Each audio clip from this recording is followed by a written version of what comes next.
my name is Simon Hunter and I run Simon Says Dance, a dance school based in Edinburgh. I decided with my time in lockdown to be a little bit more productive and start a new project called Simon Talks Dance. I'm going to be interviewing several males from different parts of the industry, from performers to choreographers and students to teachers. I want to know how they've succeeded in this industry and what obstacles they've had to overcome. As a male teacher, I feel that my purpose is not only to teach the younger generation of dancers, but also to try and inspire more boys into dance.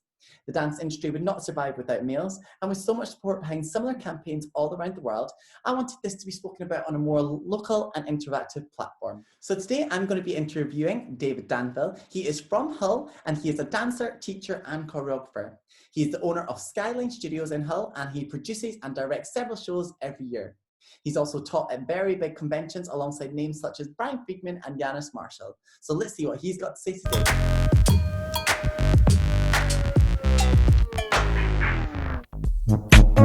It's getting late now, hey now.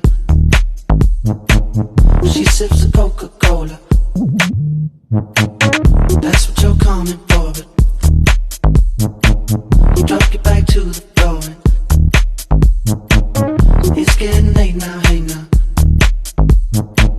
She sips a Coca-Cola. Hi, how are you?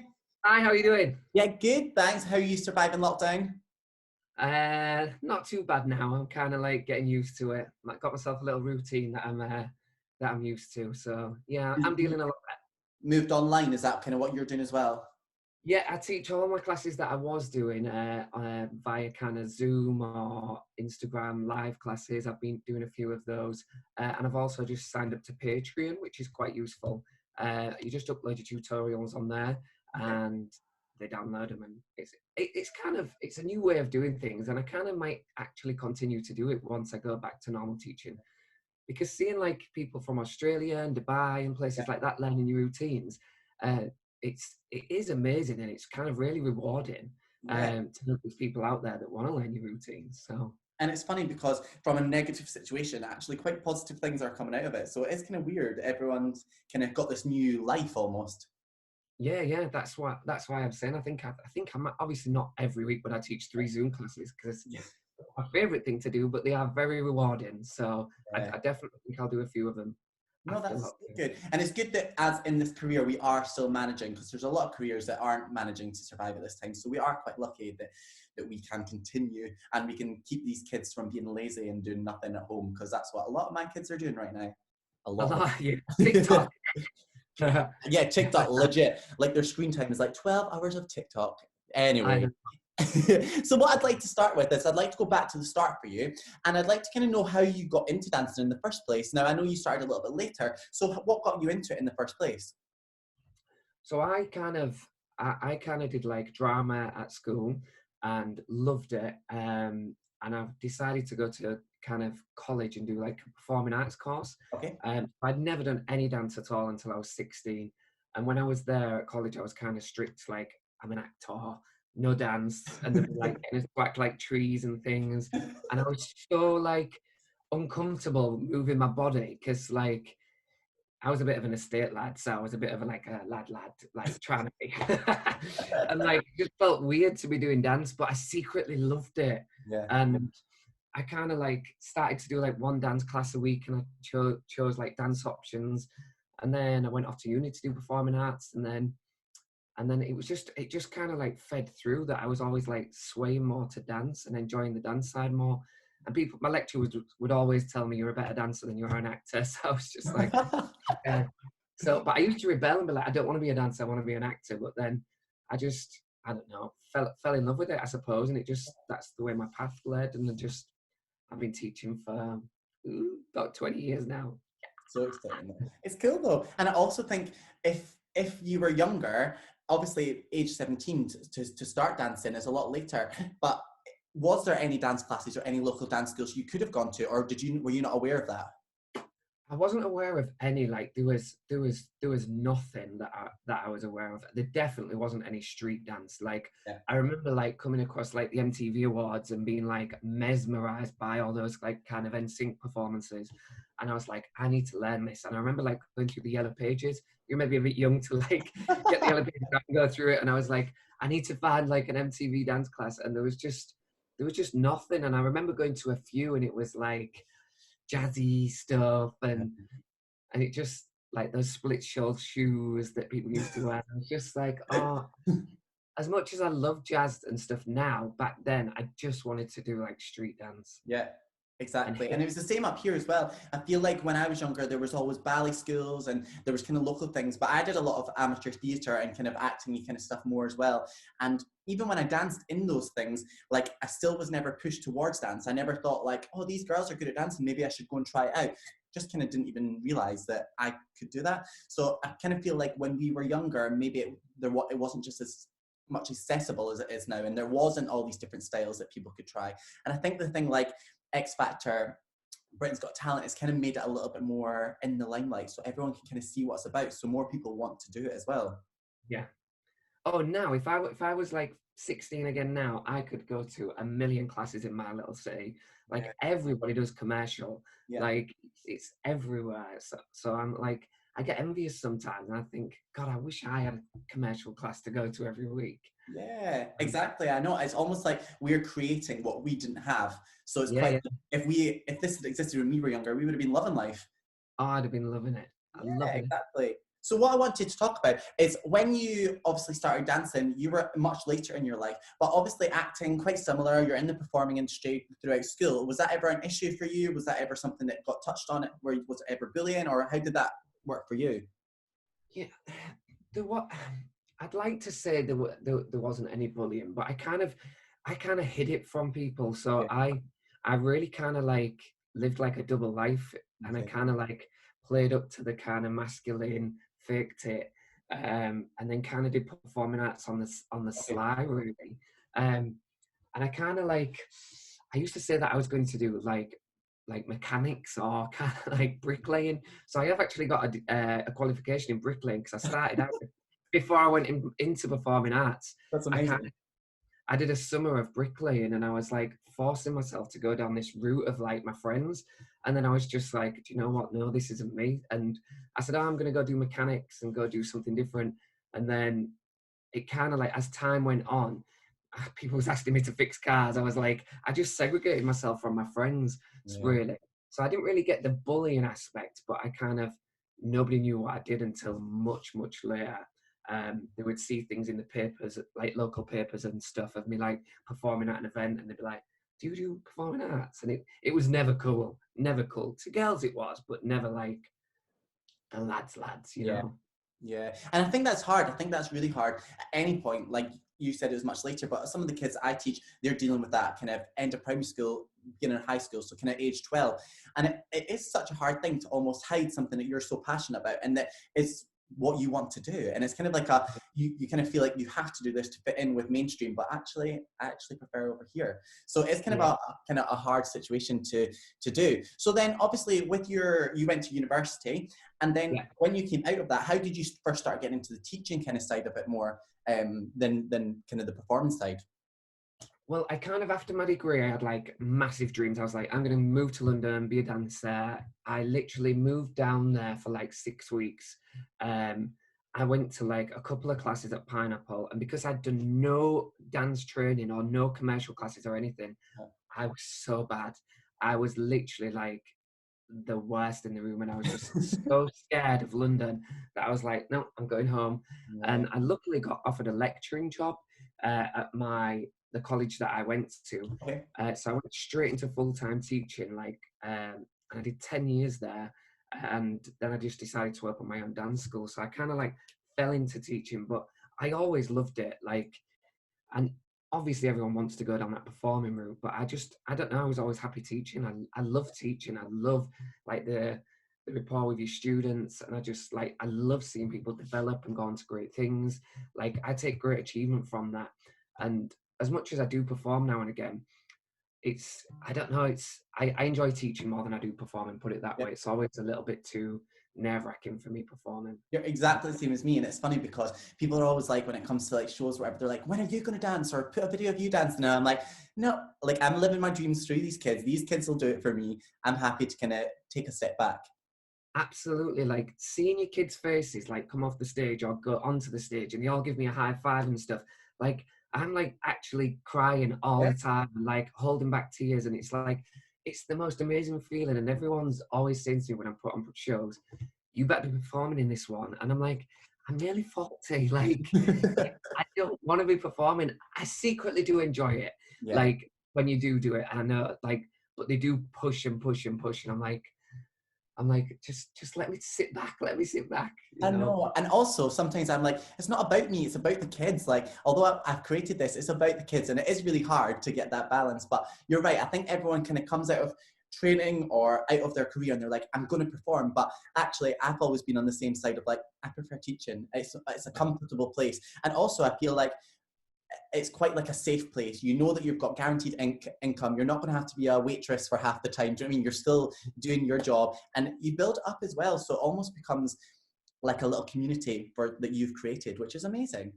Yeah, absolutely. I love it, and I want, like, people say, oh, wouldn't you wish you had danced professionally for so many years? And I go, well, no, not really, because I love what I'm doing, and I've had a great time still managing to teach for all these years. Yeah. Like, Yeah. so I agree. Now, one of the questions, obviously being a male teacher, I think that is such an important thing. There's not very many male teachers up in Scotland, and I've spoke to quite a lot of them. But what I think is really important about being a male teacher is that it's such a great role model for the kids. So being a male teacher, I feel like I attract more boys to come to class.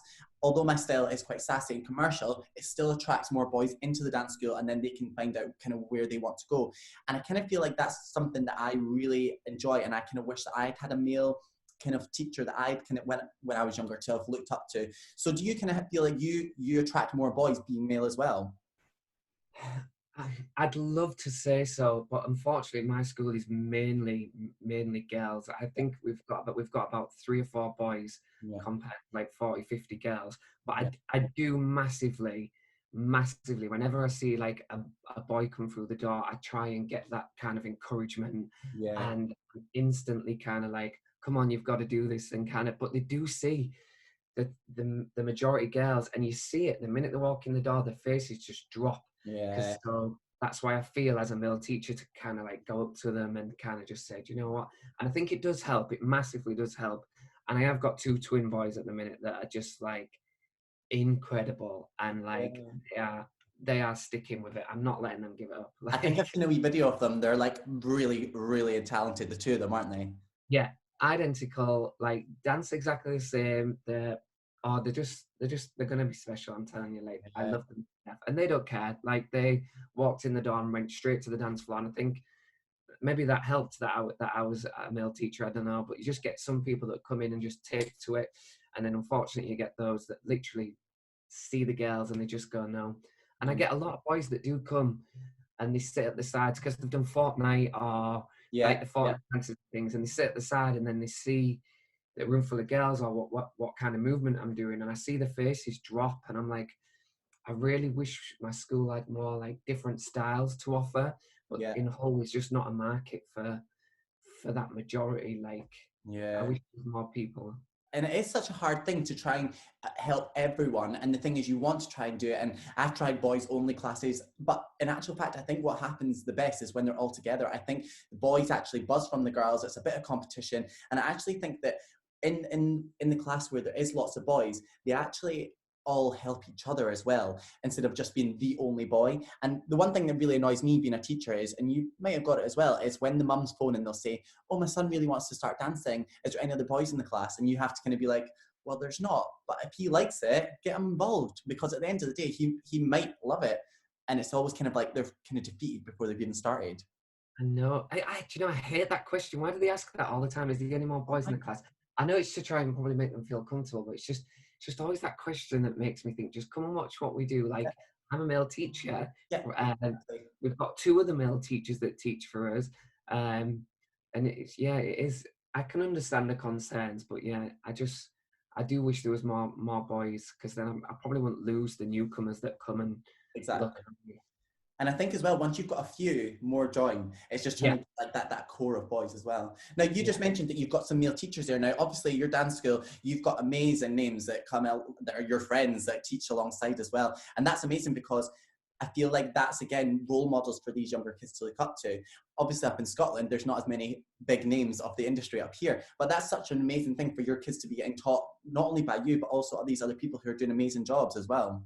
Yeah, I just think it's really important because we're so far away from London that we do get these people that are working in the industry to come down and kind of like share their knowledge. Because I've like I said, I've only ever taught, so I ain't got much performing experience, but I try to balance it out by getting as many people as I can from London Yeah. to come and kind of like give them experience of like the performing arts world and a bit of a insight into the industry. And I love that. It's the only time I get a chance to dance myself. Yeah, So for you. yeah, so I love bringing people down, and sometimes like I take really big risks with like big names. Like I got people over from LA once, and like it's not always a financial success, but you know what? Knowing that your students have learned from someone, Yeah. then that's the reward for me. Yeah, So, you're so right. It's creating opportunities that you didn't have for these kids who might be motivated or inspired to be able to continue kind of that path. I think that's super important. yeah, absolutely. And these people that they follow on Instagram and they really look up to, when they see them get off the train at home and come into our little studios, I see the faces light up. And again, it's like, it's such a rewarding feeling to see them go, wow, we've been taught by them. They've been to our studios. So Yeah. it's not always about money, you know, it's always about like, Never. And I think as well, it's the wrong career to be in if you want it to be about money. You're not going to make the millions in this career. never. Now, one thing that I always wanted to say is, from me, I've obviously been teaching my dance school for about 9 years now, but you were always one of the dance schools that was always really forward on the social media. You were always up there with your YouTube channel. You've always kind of been out there with that. And that takes a lot of time and effort as well. And I think it's the creativity of your formation works and all your different kind of styles and your ideas. I think that's really amazing. And I think for you to be kind of one of the forward kind of front runners of YouTube and Instagram when it kind of was coming out, I think that was such an amazing thing for other people to see, and it's almost been inspiration for other dance schools as well. I remember you were in like a green studio. I don't remember that. Yeah. And I remember just watching, being like, oh my goodness, this is what I want to bring to Scotland. And we are getting there up in Scotland eventually, but I've always kind of admired your studios and your dancers. And I think it's such an amazing style that you have got. But that is a lot of hard work as well to get to that point, I imagine. Yeah, that YouTube channel, which I've sadly lost now, it was so time consuming. Like I literally used to, every night after my classes, sometimes I'd be sat up till like 1-2 o'clock, like literally just uploading a video and putting the titles on it. And I used to upload everything that we did. I was obsessed with it. So like every week I'd have like 11 things going on YouTube, but I could see the numbers growing and the following, and it became so addictive that I was like just on it, and I was on it for like four years, and we built up a really large following, which was incredible. And then obviously due to copyright issues, I lost my full channel of hundreds of memories, hundreds of videos, followers, everything. And it was really sad and depressing for about 2 weeks. And then I was like, you know what, I need to focus my time in other areas. So I still do like really promote the Instagram, and I'm still always on there, just not as much. Because I feel like obviously everything used to be about YouTube, but it's more about Instagram now anyway, which is much easier. Yeah, you're so right. But the copyright thing is such an annoyance for everyone, isn't it?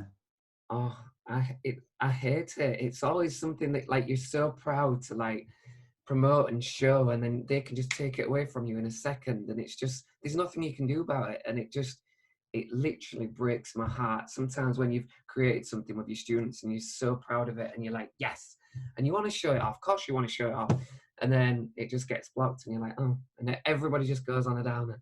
You're so right. You're so right. And it's like you say, there's nothing you can do. You can't fight it, so you just have to accept it, which is annoying. Now, one thing that I'm doing with these chats is I'm kind of looking at not just one type of person, a performer. I'm kind of looking at a bit of everything. I've got from teachers to choreographers.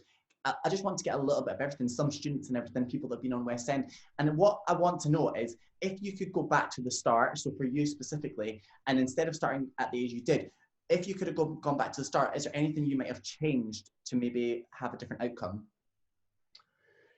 Oh, very good question. I think I would have loved to have like trained more and so much myself. just because like I'm self-taught personally. Like I've not been to many dance classes, and if I do, I'm often struggling. Yeah. So movement memory like is not the best at all, and I do feel huge anxiety in a class situation. So this online stuff for me is amazing because nobody can see me. Yeah. I'm little and I can try and pick up routines, and I'm actually loving that side of it. But if I could go back, I would definitely throw myself into as many classes as I possibly could, because I think that would be good in today's situation. I think I'd be able to walk into class now without feeling so scared that I'm just falling apart. I'm a Yeah. lot more comfortable with it now. I'm just like, I'm the one at the back, like smiling and just kind of getting it wrong. And I love being in class, but I just wish in my younger days could have just taken so many classes. I wish it was available to me. Yeah, So you're right. that's I feel like your story is quite similar to mine. And I feel like because I didn't start dancing until age 19, I kind of feel like my brain is not trained to pick up the choreography. So yeah, these kids or these other dancers who have done it from age 3, you're then yeah. in a class trying to pick up and you're like, oh my goodness, and you're overthinking it. And it is really hard to do. So I kind of wish as well that I could have done a lot more when I was younger. Absolutely. And it's so hard for me because I do teach in a few cities, and I always see like dancers that I teach in the classes that I might go to. And it shouldn't matter. It shouldn't matter at all. But I instantly feel like I should be Yeah, able to pick up choreography. yeah. And I'm like, and it's just so much pressure. And I just hate it. And I just think, no, no, no, no. No, and it almost ruins it for you being a student of learning. So this online thing, you're right, it does help. Because they do watch you, like your students that you teach, they do go, let's see how he's doing. And they're like, Yeah. he's really struggling. You're the same as me. You're the exact same as me. Now, another question as well. If you were to, well, obviously as a teacher, you obviously have kids that probably have gone through this, but if you could speak to someone who's maybe 12-year-old dealing with a lot of negativity from school about doing something they have a passion with, if it's performing, if it's dance specific, or just in general doing something slightly different from the norm, what would you kind of say to them to keep them motivated and to keep them going? I would just say if you're doing something that like makes you happy, don't care what people think. Like don't care what people are saying. It's often jealousy, like because those people haven't found something that they love themselves. And like I hid that I did dance. Now it's really, really supported by those kind of people. Yeah. And that I was most worried about. And mainly it's yourself, you know, like it's your own issues that you're probably worried what people are going to think. And you never know if I did tell people, oh, I'm going to do dance, there might have been a different reaction, but it's your own opinions, I think, on yourself. And I think the minute you get over that, and if it's making you happy, just do it. And you'll have a very nice life from doing that. No, I totally agree. I totally agree. And the last thing I wanted to ask is, if you weren't doing your teaching and if you hadn't done all this kind of dance work, do you think you would still be a bricklayer, or where do you think your life would have maybe gone? I definitely don't think I would be a bricklayer. I hated that. But it was torture. I definitely would be doing something creative, but it's just I honestly could not imagine doing anything but dance because it's all I know. I feel it's the only thing that makes me happy on a daily basis, and I get so excited going to work every single day. And I just think I'm very lucky that I have that when some people dread going to work, you know? You're so right. You're so right. No, well, thank you so much for taking the time to talk to us. I feel like it's important for the next generation of dancers to kind of have all these different role models to look up to that are not just the same voices over and over again. So I think it's an amazing thing that you've given us the time to talk. And we definitely need to get you up to Edinburgh once all this is over. Come and teach for us. I'd love to. Yeah. I'd love to. And thank you so much for having me. I've loved it. Oh. Getting me through lockdown. Yeah, exactly. Do you know what? It's given me something to do. I feel like every day was just becoming the same. So these interviews are keeping me going, I suppose. So thank you so much for taking the time. And yeah, we'll see you after it's done. See you soon. Bye-bye. Bye. Thank you so much for taking the time to watch Simon Talks Dance today with David Danville. Hopefully you've enjoyed listening to his story and listening to how he's become a successful teacher in Hull. If you've got any feedback for me, or if there's any questions that you would like to find out, please let me know. You can contact us on any of our social medias. We've got our YouTube, we've got our Instagram, and we've got our Facebook. So please let me know any feedback, and I will see you at the next one.